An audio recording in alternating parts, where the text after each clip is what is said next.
हम्म आज की इस गहन चर्चा में हम एक बहुत ही दिलचस्प कह सकते हैं कि एक ऐतिहासिक पहेली पर बात करने वाले हैं। जरा सोचिए, साल 1805 ईसा पूर्व। बहुत ही उथल-पुथल वाला समय था वो। बिल्कुल, मतलब भारत का उस समय का सबसे विशाल साम्राज्य, मौर्य साम्राज्य, अचानक से ताश के पत्तों की तरह ढहराता है। और वो भी किसी बाहरी दुश्मन की वजह से नहीं। हाँ, बल्कि उनके अपने ही सेनापति पुष्यमित्र शुंग ने अंतिम मौर्य सम्राट की हत्या कर दी। अब इतिहास के हिसाब से देखें तो जब इतना बड़ा साम्राज्य गिरता है तो एक अंधकार युग आना चाहिए, है ना? हाँ, बिल्कुल। मतलब अराजकता, व्यापार का रुक जाना, सब कुछ तबाह हो जाना चाहिए। लेकिन हैरानी की बात यह है कि ऐसा कुछ भी नहीं हुआ। हमारे पास जो स्रोत हैं, कक्षा 7 के अध्याय 6 पुनर्गठन का काल के बेहतरीन नोट्स, वो एक बिल्कुल अलग ही कहानी बताते हैं। सही कहा। और यही आज का हमारा मिशन भी है, ये समझना कि 200 ईसा पूर्व से 300 ईस्वी तक का ये जो दौर था, ये कोई अंधकार युग नहीं था। तो फिर क्या था ये? ये असल में एक बहुत बड़े महासंगम, यानी एक ग्रैंड सिंथेसिस का दौर था। ये इतिहास के इस बड़े भ्रम को तोड़ता है कि सिर्फ एक स्थिर और बड़ा साम्राज्य ही विकास ला सकता है। अच्छा, तो चलिए फिर उसी दिन से शुरू करते हैं जब अंतिम मौर्य सम्राट की हत्या हुई। मतलब एक ही झटके में वो पूरा विशाल सिस्टम बिखर गया। और सत्ता छोटे छोटे राज्यों में बट गई। हाँ, और विदेशियों के लिए दरवाजे भी खुल गए। अब हमारे नोट्स इस पूरी घटना को पुनर्गठन कहते हैं। मैं इसे समझने की कोशिश कर रही हूँ। तो क्या मैं इसे ऐसे देख सकती हूँ जैसे किसी बहुत घने जंगल में एक बहुत पुराना और बड़ा पेड़ गिर जाता है? बड़ा पेड़ मतलब मौर्य साम्राज्य? हाँ, बिल्कुल। जब वो पेड़ खड़ा था तो उसने सारी धूप, सारी रोशनी रोक रखी थी। लेकिन जब वो गिरा तो जमीन तक रोशनी पहुंची और खाली हुई जगह पर कई नए और अलग-अलग तरह के पौधे पनपने लगे। अरे वाह, ये उपमा तो बहुत ही सटीक है, क्योंकि ये हमें उस सत्ता के वैक्यूम को समझने में मदद करती है। मौर्य प्रशासन जो था ना, वो बहुत ज्यादा सेंट्रलाइज्ड था। मतलब सब कुछ एक ही जगह से कंट्रोल होता था। एक ही केंद्र से। हाँ, तो जब वो पेड़ गिरा तो जो स्थानीय राज्य या समुदाय थे, उन्हें अपनी व्यवस्था खुद बनाने का मौका मिल गया। सत्ता अब कई नए केंद्रों में बट रही थी। लेकिन मुझे यहाँ एक बात खटकती है। मतलब हम इसे पुनर्गठन कहकर बहुत ही पॉजिटिव तरीके से पेश कर रहे हैं। अच्छा, कैसे? जरा एक आम इंसान के नजरिए से सोचिए। एक दिन आप एक बड़े सुरक्षित साम्राज्य का हिस्सा हैं। अगले दिन तख्ता पलट हो गया, उत्तर पश्चिम से विदेशी कबीले हमले कर रहे हैं। तो क्या जमीनी स्तर पर ये आम जनता के लिए बहुत डरावना और हिंसक नहीं रहा होगा? हाँ, आपकी बात बिल्कुल सही है।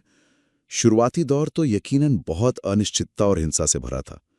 जब भी कोई इतना बड़ा सिस्टम टूटता है तो युद्ध तो होते ही हैं। वही तो। लेकिन हमें पुनर्गठन शब्द को सिर्फ उस शुरुआती हिंसा तक सीमित नहीं रखना चाहिए। विशाल साम्राज्यों की एक बहुत बड़ी समस्या होती है। क्या? वो आम आदमी और उसकी स्थानीय जरूरतों से बहुत दूर होते हैं। लेकिन विखंडन के बाद जो नए और छोटे राज्य बने, उनका प्रशासन जनता के ज्यादा करीब था। अच्छा, मतलब लोकल कंट्रोल ज्यादा था। बिल्कुल। स्थानीय कला, भाषा और व्यापार को अपने तरीके से विकसित होने की आजादी मिली, जो मौर्यों के सख्त कंट्रोल में मुमकिन नहीं था। मतलब सत्ता जब छोटी हुई तो वो जमीन के और करीब आ गई। तो अब उन नए पौधों की बात करते हैं जो इस विशाल पेड़ के गिरने के बाद उगे। उत्तर और मध्य भारत में मुख्य रूप से 3 बड़ी शक्तियां आई: शुंग, कुषाण और सातवाहन। हाँ, अब कुषाण तो मूल रूप से भारत के थे ही नहीं, वो मध्य एशिया से आए थे, है ना? बिल्कुल। और यही बात उत्तर भारत को इतना दिलचस्प बनाती है। कुषाणों का आना कोई आम विदेशी आक्रमण नहीं था। वो यहाँ आए और यहीं बस गए। ये संस्कृतियों का एक बहुत बड़ा विलय था। और मध्य और पश्चिम भारत में सातवाहनों ने सत्ता संभाली। हाँ, जिन्होंने व्यापार और कृषि को बहुत स्थिरता दी। तो मतलब उत्तर भारत में ये सब चल रहा था। लेकिन अगर हम नजर घुमाकर सुदूर दक्षिण की तरफ देखें तो वहां की कहानी मुझे सबसे ज्यादा हैरान करती है। आप संगम युग की बात कर रही हैं? हाँ, बिल्कुल। वहां चेर, चोल और पांड्य राज्य थे और वो तो मौर्यों के प्रभाव से पूरी तरह मुक्त थे।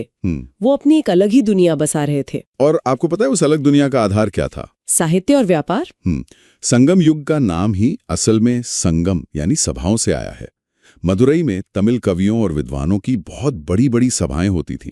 मतलब उनकी प्राथमिकता सिर्फ लड़ना नहीं था। बिल्कुल नहीं, वहां ज्ञान और संस्कृति पर बहुत जोर था। और व्यापार भी? मतलब हमारे स्रोत में पांड्य राज्य का जो जिक्र है वो तो किसी हॉलीवुड फिल्म जैसा लगता है। हाँ, उनकी नौसेना के बारे में। हाँ, मतलब हम प्राचीन भारत के बारे में सोचते हैं तो दिमाग में हाथी, घोड़े, जमीनी किले आते हैं, लेकिन पांड्य राज्य के पास एक शक्तिशाली नौसेना थी। और वो उसका बहुत अच्छा इस्तेमाल भी कर रहे थे। बिल्कुल, वो सीधे रोम और ग्रीस के साथ व्यापार कर रहे थे, वो भी मोतियों का। एक तरफ उत्तर भारत में साम्राज्य टूट रहे हैं और दक्षिण में ये लोग रोमनों को मोती बेचकर अमीर हो रहे हैं। ये प्राचीन ग्लोबलाइजेशन चल कैसे रहा था? ये सब मुमकिन हुआ मानसूनी हवाओं की वजह से। जब व्यापारियों ने हिंद महासागर में मानसूनी हवाओं के पैटर्न को समझ लिया तो वो अरब सागर को तेजी से पार करने लगे। अच्छा, तो हवाएं उन्हें सीधे दक्षिण भारत के बंदरगाहों तक ले आती थी? बिल्कुल। और पांड्य राज्य के मोती रोम के अमीर लोगों में, खासकर महिलाओं में, एक ऐसा बड़ा स्टेटस सिंबल बन गए थे कि आपको सुनकर हैरानी होगी, रोमन सीनेट में इस बात पे बहस होती थी। बहस? कैसी बहस? कि रोम का सारा सोना मोतियों के बदले भारत जा रहा है और हमारा खजाना खाली हो रहा है। अरे वाह, मतलब दक्षिण भारत समंदर के रास्तों से पूरी दुनिया की इकोनॉमी को हिला रहा था। लेकिन यहाँ मुझे एक चीज परेशान कर रही है। बताइए। देखिए, दक्षिण के पास समंदर था, बंदरगाह थे, तो उनका अमीर होना समझ आता है। लेकिन उत्तर भारत तो पूरी तरह से जमीन से घिरा हुआ था ना? लैंडलॉक था। हाँ, न समंदर, न समुद्री हवाएं। फिर कुषाण जैसे नए राज्य अपनी अर्थव्यवस्था कैसे चला रहे थे? कुषाणों ने इस कमी को पूरा किया दुनिया के सबसे बड़े जमीनी व्यापारिक नेटवर्क से जुड़कर, जिसे हम सिल्क रूट या रेशम मार्ग कहते हैं। जो चीन से शुरू होता था? हाँ, चीन से शुरू होकर मध्य एशिया से होते हुए भूमध्य सागर तक जाता था। और कुषाणों की सबसे बड़ी कामयाबी ये थी कि उन्होंने सिल्क रूट के उस हिस्से पर पूरा कंट्रोल कर लिया जो उनके इलाके से गुजरता था। मुझे ये हिस्सा थोड़ा उलझा हुआ लगता है। मतलब कोई राज्य किसी अंतरराष्ट्रीय रास्ते पर अपनी सेना क्यों लगाएगा? क्या वो सिर्फ वहां से गुजरने वालों से टोल टैक्स वसूलना चाहते थे? टोल टैक्स तो बस एक बाय प्रोडक्ट था। असली मास्टर स्ट्रोक कुछ और था। क्या? कुषाणों ने सुरक्षा की गारंटी दी। प्राचीन काल में इतना लंबा सफर करना व्यापारियों के लिए बहुत खतरनाक था। लुटेरे थे, जंगली कबीले थे। हाँ, माल लुट जाने का डर रहता होगा। बिल्कुल। तो कुषाणों ने जगह जगह सैन्य चौकियां बनाई। जब व्यापारियों को लगा कि ये इलाका सबसे सुरक्षित है तो व्यापार का वॉल्यूम कई गुना बढ़ गया। और जहां सुरक्षा होती है वहीं समृद्धि आती है। अगर मैं इसे आज के हिसाब से देखूं तो कुषाणों का ये सिल्क रूट मुझे आज के मॉडर्न फाइबर ऑप्टिक केबल्स जैसा लगता है। Fibre optic cables? वो कैसे? मतलब इंटरनेट के केबल्स सिर्फ डेटा थोड़ी ले जाते हैं, वो पूरी दुनिया में विचार, भाषाएं, संस्कृति सब फैलाते हैं। तो उस समय का वो सुरक्षित हाईवे भी ऐसा ही एक ब्रॉडबैंड कनेक्शन था ना? बहुत ही शानदार तुलना है ये, क्योंकि व्यापारी सिर्फ रेशम और मसाले ही तो नहीं ले जा रहे थे। बिल्कुल नहीं। जब कोई चीनी या मध्य एशियाई व्यापारी भारत में रुकता था तो वो अपनी कहानियां सुनाता था, अपना खान पान लाता था और बदले में यहां से बौद्ध धर्म, गणित और कला लेकर जाता था। ये सिल्क रूट दुनिया का सबसे बड़ा विचारों के प्रवास का मंच बन गया था। और जब इतने सारे नए विचार, अलग अलग संस्कृति के लोग और पैसा एक जगह मिलते हैं तो उसका सबसे बड़ा असर कहाँ दिखता है? कला पर। बिल्कुल, कला और वास्तुकला पर। हमारे नोट्स भी कहते हैं कि ये कला का स्वर्ण काल था। अगर हम शुंग काल की बात करें तो मध्य प्रदेश का भरूहत स्तूप इसका बहुत बड़ा उदाहरण है। हाँ, भरूहत स्तूप की कला हमें दिखाती है कि कला अब महलों की चार दीवारी से निकलकर आम समाज और धर्म से जुड़ रही थी। मैंने पढ़ा है कि उसकी वेदिकाओं पर, मतलब जो रेलिंग्स होती हैं, उन पर महात्मा बुद्ध के पिछले जन्मों की जातक कथाएं उकेरी गई हैं। बहुत ही बारीकी से। हाँ, मतलब कठोर पत्थर को काट कर उसमें पूरी कहानी उकेर देना, ये कोई छोटी बात नहीं है। लेकिन कला के इस दौर में जो चीज मुझे सबसे ज्यादा अट्रैक्ट करती है वो कुषाण काल की मूर्ति कला है, जहां में दो बिल्कुल अलग शैलियां दिखती हैं। हाँ, मथुरा कला और गांधार कला एक ही समय में दोनों फल फूल रही थीं। और ये उस दौर की बहुत बड़ी वैचारिक क्रांति थी। अगर आप मथुरा कला को देखें तो वो पूरी तरह से स्वदेशी यानी देसी थी। वो लाल बलुआ पत्थर वाली मूर्तियां, बिल्कुल, वो आध्यात्मिक आदर्शवाद पर टिकी थी। उनमें भगवान बुद्ध को बहुत ही शांति, आभा और आध्यात्मिकता के साथ दिखाया गया है। शारीरिक बनावट से ज्यादा चेहरे के भावों पर जोर था। लेकिन दूसरी तरफ गांधार कला थी जो एकदम अलग थी। उसमें यथार्थवाद यानी रियलिज्म पर जोर था। हाँ, शरीर की मांसपेशियां, कपड़ों की सिलवटें। बिल्कुल इंसानों जैसी। और सबसे दिलचस्प ये है कि गांधार शैली में साफ तौर पर यूनानी मतलब ग्रीक प्रभाव दिखता है। अब मेरा सवाल ये है कि उस समय भारत के उत्तर पश्चिम में, जो आज का पाकिस्तान अफगानिस्तान है, वहां ग्रीक प्रभाव कहाँ से आ गया? इसके लिए हमें थोड़ा इतिहास में पीछे जाना होगा। सिकंदर का नाम तो आपने सुना ही है? हाँ, अलेक्जेंडर। जब वो भारत से लौटा तो वो अपने पीछे कई यूनानी गवर्नरों और सैनिकों को मध्य एशिया और उत्तर पश्चिम भारत में ही छोड़ गया था। अच्छा, तो वो लोग वहीं बस गए थे? हाँ, सदियों तक वो इंडो ग्रीक लोग वहीं रहे।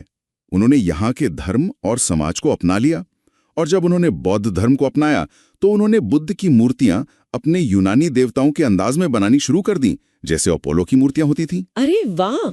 इसीलिए गांधार कला के बुद्ध अक्सर वो यूनानी टोगा पहने और घुंघराले बालों वाले नजर आते हैं। बिल्कुल, वही कारण है। ये सच में कमाल का विचार है।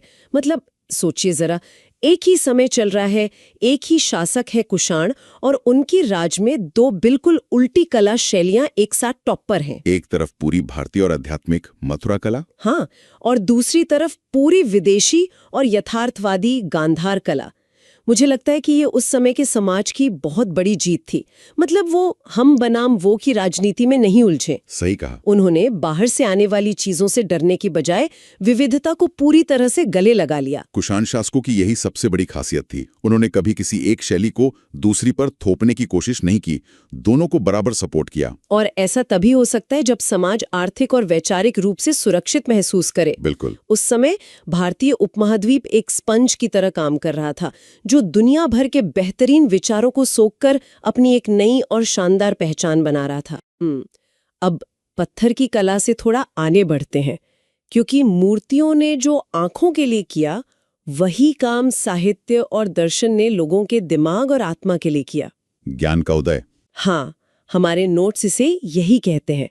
ये वो समय था जब संस्कृत भाषा सिर्फ राजमहलों तक सीमित नहीं रही। वो दर्शन और साहित्य की सबसे प्रमुख भाषा बन गई थी। और इसी भाषा के जरिए कुछ ऐसा रचा गया जिसने भारत को हमेशा हमेशा के लिए एक सूत्र में पिरो दिया।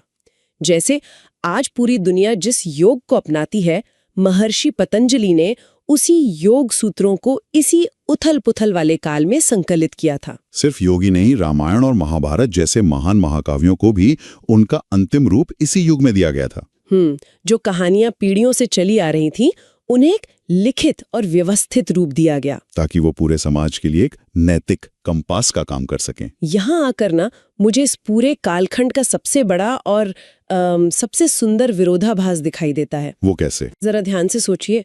एक तरफ हम कह रहे हैं कि मौर्य साम्राज्य टूट गया, पूरा देश छोटे छोटे राज्यों में बट गया, विदेशी आ रहे हैं, राजनीति पूरी तरह बिखरी हुई है। हाँ, विखंडन का दौर। लेकिन ठीक उसी समय दूसरी तरफ भारत का सबसे मजबूत और स्थायी सांस्कृतिक एकीकरण हो रहा है।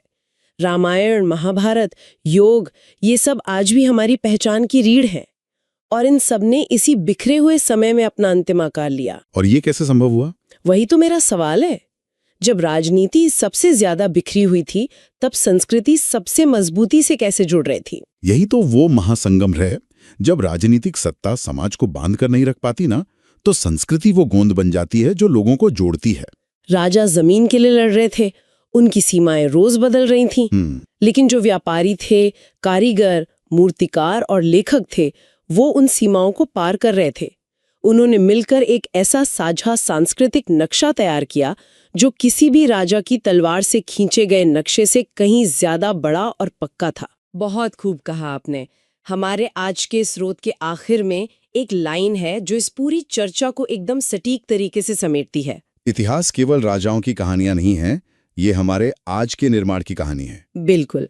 राजा भले ही जमीन के टुकड़ों के लिए लड़ रहे हों, लेकिन आम लोग, विचारक और व्यापारी उस भविष्य को बना रहे थे जिसमें आज हम जी रहे हैं। सही बात है। तो आज की इस गहन चर्चा से ये साफ हो जाता है कि 185 ईसा पूर्व में एक बड़े साम्राज्य का गिरना कोई पतन या अंधकार नहीं था, वो नई संभावनाओं की शुरुआत थी। इसी टूटने की वजह से हमें भरूच की कला मिली, रोम तक का व्यापार मिला और सिल्क रूट जैसा हाईवे मिला। और सबसे बड़ी बात, इस दौर ने सिखाया कि अनेकता और विविधता कमजोरी नहीं है, बल्कि हमारी सबसे बड़ी ताकत है। जो अनेकता में एकता हमें आज दिखती है, वो इसी दौर की देन है। तो इस शानदार ऐतिहासिक सफर को खत्म करने से पहले सुनने वालों के लिए एक सोचने वाली बात छोड़कर जाते हैं। बिल्कुल। अगर प्राचीन इतिहास का ये सबसे बड़ा विखंडन असल में एक नए रचनात्मक और दुनिया से जुड़े हुए युग की शुरुआत था, तो आज की मॉडर्न दुनिया में जब हम अपने आसपास सिस्टम्स को टूटते हुए देखते हैं, जब अनिश्चितता होती है, हाँ, जब पुरानी संस्थाएं काम नहीं करती, नियम बदल रहे होते हैं, तो क्या हमें उस उथल-पुथल से घबराना चाहिए या फिर ये समझना चाहिए कि शायद आज भी हम किसी बहुत बड़े और शानदार पुनर्गठन के काल के बिल्कुल शुरुआती दौर में खड़े हैं? क्या बात है। क्या कुछ पुराना टूटना हमेशा बर्बादी होता है या फिर कुछ नया और बेहतर बनने के लिए उस पुराने का गिरना ही सबसे जरूरी शर्त है? इसी विचार के साथ आज की चर्चा यहीं खत्म करते हैं।